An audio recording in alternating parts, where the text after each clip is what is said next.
One final time from Dismantling America. To follow Rome, one of the greatest civilizations of all time, as it degenerated and fractured, is especially painful in view of the parallels to what is happening in America in our own times. Close quote. Yeah. What are the parallels that are most striking to you? The internal loss of confidence, that we're not prepared to stand up and defend ourselves. I mean, there are all kinds of small signs and large signs, but that we have to accommodate people who move here. You know, the old saying was that when in Rome, do as the Romans do. The new one is when in Rome, tell the Romans what to do. And we're going along with it. Tom, let me close this out by getting your kind of a broad civilizational view here. 4th century. Rome's final century is a great power. Of course, it lingers on in Constantinople for another 1,000 years, but 4th century, we have St. Augustine watching from North Africa as his beloved Rome, where he studied, he's a great product of classical civilization, is sacked. And he responds by averting his gaze from this world and writing the city of God.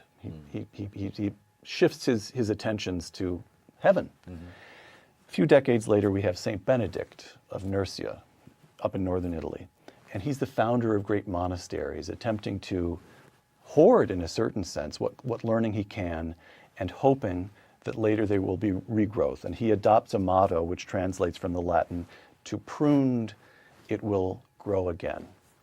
So is Tom Sowell an Augustine who's insisting on underlying principles and a kind of eternal values, but actually believes that what he is observing is total collapse?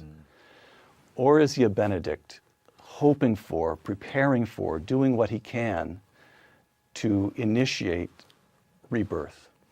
Well, I'm at an age where I couldn't play either of those roles. You look pretty saintly to me, Tom. You need new glasses, but no, I think it was really. But what I meant about the pathetic aspect of the aftermath of the collapse of Rome is, you know, these heroic efforts, which ultimately paid off, you know, many centuries later. But there were centuries to live through.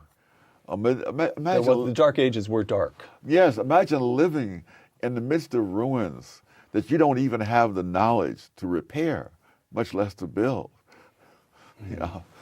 Oh, that's what you mean in the passage when you talk about the pathetic attempt to rebuild among the ruins. Yes. The sense that there was a civilization here. And it was all around you. And I think this is part of the reason that the Europe of that era is thought of as a backward-looking civilization.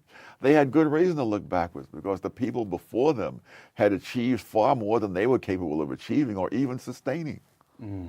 So your fear is that 2 decades from now, Americans will be looking back at, even at the 1950s, a time of growth and American self-confidence and standing up to the Soviets in the Cold War, assuming a large role in the world. That'll be gone, and we'll have the feeling that we're pygmies by comparison with... There's something of this in Tom Brokaw's book, The Greatest Generation. Yes. There's a kind of nostalgia, a feeling that those who came just before us were bigger people somehow. They were. They were. Yes. All right.